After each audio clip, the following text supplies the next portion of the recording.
RTO कार्यालयात वाहन तपासणीचे होणार व्हिडिओ रेकॉर्डिंग। अनुभवी पुरवठादारांकडून दरपत्रके आमंत्रित। प्रादेशिक परिवहन कार्यालयात अमरावती येथे वाहनांच्या योग्यता प्रमाणपत्र नूतनीकरणाची प्रक्रिया आता अधिक पारदर्शक होणार असून केंद्रीय मोटार वाहन नियमानुसार होणाऱ्या संपूर्ण वाहन तपासणीचे व्हिडिओ रेकॉर्डिंग करण्याचा निर्णय घेण्यात आला आहे। परिवहन आयुक्त कार्यालयाच्या मान्यतेनुसार ही व्हिडिओ रेकॉर्डिंगची प्रक्रिया भाडेतत्वावर राबवली जाणार असून यासाठी अनुभवी व्हिडिओ रेकॉर्डिंग आणि पुरवठादारांकडून मोहरबंद दरपत्रके मागविण्यात आली आहेत।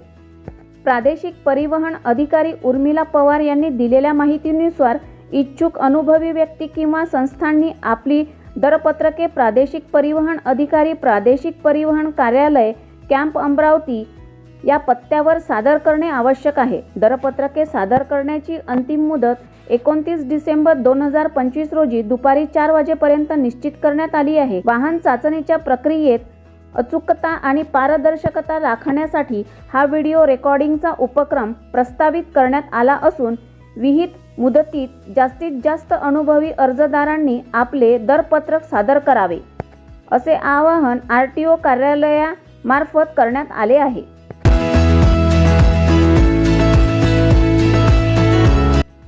बहुप्रतीक्षित भव्य राज्यस्तरीय कृषी प्रदर्शनी ॲग्रोटेक 2025 साठी अकोल्यातील डॉक्टर पंजाबराव देशमुख कृषी विद्यापीठ सज्ज झाले आहेत। कृषी क्रांतीचे प्रणेते स्वर्गीय भाऊसाहेब उर्फ डॉक्टर पंजाबराव देशमुख यांच्या 127व्या जयंतीनिमित्त कृषी विद्यापीठ कृषी विभाग आणि संलग्न संस्थांच्या संयुक्त विद्यमानाने ही भव्य प्रदर्शनी आयोजित करण्यात येत आहे।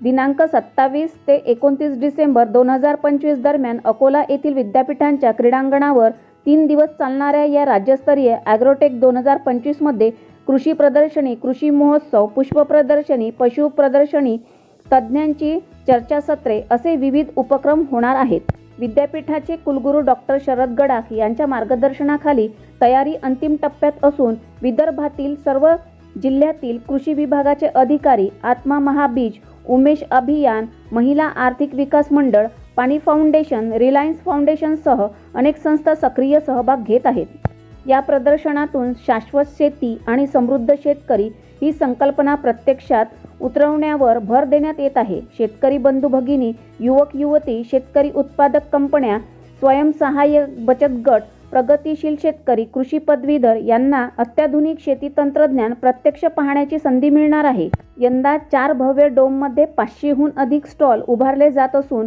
प्रगत कृषी तंत्रज्ञान, बी बियाणे, खते, औषधे, सेंद्रिय व नैसर्गिक शेती निविष्ठा, आधुनिक शेती यंत्र अवजारे, ड्रोन तंत्रज्ञान व कृषी बुद्धिमत्तेवर आधारित शेती उपाय यांचे भव्य प्रदर्शन होणार आहेत। याशिवाय स्वतंत्र डोममध्ये पुष्प प्रदर्शन तसेच पशु प्रदर्शन हे या वर्षाचे विशेष आकर्षण ठरणार आहे। या राज्यस्तरीय कृषी प्रदर्शनीचे उद्घाटन 27 डिसेंबर 2025 रोजी होणार असून तयारीचा आढावा घेताना डॉक्टर शरद गडाख, विस्तार शिक्षण संचालक डॉक्टर धनराज उंदरवाडे, संशोधक संचालक डॉक्टर श्यामसुंदर माने, शिक्षक संचालक डॉक्टर देवानंद पंचभाई यांच्यासह अनेक मान्यवर उपस्थित होते। ॲग्रोटेक 2025 ला विदर्भासह राज्य आणि देशभरातून लाखो शेतकरी भेट देतील। ग्रामीण युवकांना रोजगार व स्वयंरोजगारांच्या संधी मिळतील आणि शेतीपूरक व्यवसायांना नवी दिशा मिळेल।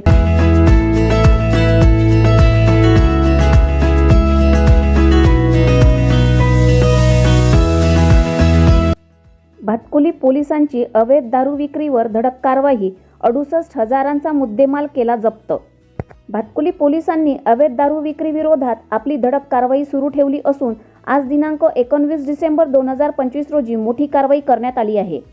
पोलीस स्टेशन भातकुली येथे गुप्त बातमीदारांमार्फत माहिती मिळाली होती की आसरा येथील विमल देशी दारू दुकानाकडून इसम मोटारसायकलवर देशी दारूचा साठा घेऊन इंदापूर मार्ग गणोजा देवीकडे जात मिळालेल्या खात्रीशीर माहितीनुसार पोलीस पथकाने ग्राम गणोजा देवी बस स्टॉप इंद्रापूर रोड येथे नाकाबंदी केली। नाकाबंदी दरम्यान संशयित मोटारसायकलची तपासणी केली असता त्याच्या ताब्यातील नायलॉन पोत्यामध्ये 2 देशी दारूचे 2 बॉक्स आढळून आले। यामध्ये 180 मिलीचे 96 नग देशी दारू, किंमत अंदाजे 9,600 रुपये तसेच होंडा शाईन मोटारसायकल MHBS च्या 4026 किंमत 5,000 रुपये आणि रेडमी कंपनीचा मोबाईल फोन किंमत 9,000 रुपये असा एकूण 68,600 रुपयांचा अवैध मुद्देमाल जप्त करण्यात आला आहे. या प्रकरणी आरोपी विरोधात दारूबंदी कायदा कलम 65, 77 तसेच मोटर वाहन कायदा कलम 3, 181, 130, 177 अंतर्गत गुन्हा नोंदविण्यात आला असून पुढील तपास सुरू आहे. ही कारवाई पोलीस आयुक्त राकेश ओला, उपायुक्त श्याम गुगे, परिमंडल सहाय्यक पोलीस आयुक्त संजय खताळे, राजापेठ विभाग व वरिष्ठ पोलीस निरीक्षक रवींद्र राजुलवार, पोलीस स्टेशन भातकुली यांच्या मार्गदर्शनाखाली करण्यात आली आहे. या कारवाईत पोलीस हवालदार प्रशांत यादव, पोलीस शिपाई सचिन फुदे, अमोल निचत, प्रवीण हाडोळे, रवी खडसे व धम्मा गजभिये यांनी सहभाग घेतला. या घटनेची माहिती आमचे प्रतिनिधी धनराज खर्चाने यांनी दिली आहे.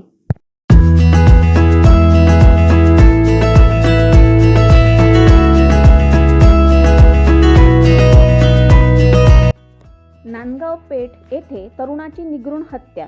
दोघांनी त्याला धरले आणि दोघांनी त्याला वारंवार चाकूने वार केले. 4 तरुणांनी मंथनला बोर नदी प्रकल्पात आमंत्रित केले होते.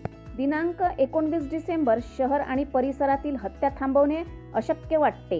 एकामागून एक भयानक घटना उघडकीस येत आहेत. परिणामी महानगरपालिका निवडणुकीच्या धामधुमीत अपराधात वाढच होत आहेत. एकाच्या रक्ताचे डाग वाळत नाही तोच दुसरा खून समोर येत आहे. वानखडेच्या घटनेची शाही वाळत नाही तोच आज नांदगाव पेठेतील बोर नदी प्रकल्पाच्या प्रवेशद्वारावर आणखी एक घटना घडली आहे. अमरावती येथील एका 24 वर्षीय तरुणावर दिवसाढवळ्या वारंवार चाकूचे वार करण्यात आले. त्यामुळे तरुणाचा मृत्यू झाल्याचे समोर येत आहे. या घटनेमुळे नांदगावमध्ये घबराहट पसरली आहे. नांदगाव पेठ पोलीस हल्लेखोर आणि त्यांच्या साथीदारांचा शोध घेत आहेत. सूत्रांकडून मिळालेल्या माहितीनुसार अमरावती येथील रहिवासी मंथन पालनकर यांना 4 तरुणांनी दुपारी 3 वाजता बोर नदी प्रकल्पाच्या प्रवेशद्वाराजवळ बोलावले होते. दुचाकीवरून बोर नदी प्रकल्पाच्या प्रवेशद्वारावर पोहोचल्यानंतर त्याला 4 तरुणांनी घेरले. असे म्हटले जाते की 2 तरुणांनी 24 वर्षीय मंथनला पकडले आणि इतर दोघांनी त्याच्या पोटात वारंवार वार केले आणि तेथून पळून गेले. मोठ्या प्रमाणात रक्तस्राव आणि खोल जखमांमुळे मंथनचा जागीच मृत्यू झाला. घटनेची माहिती मिळताच पोलीस घटनास्थळी पोहोचले. मंथनच्या हत्येमागील कारण लगेच कळू शकलेले नाही. पोलीस त्याच्या मोबाईल हँडसेटचा CDR मिळवून सुगावा गोळा करण्याचा प्रयत्न करत आहेत. मंथनचे अलीकडे कोणाशी भांडण झाले होते याचाही ते तपास करत आहे. आज दिवसाढवळ्या झालेल्या आणखी एका हत्येने सर्वांनाच भयभीत केले आहे.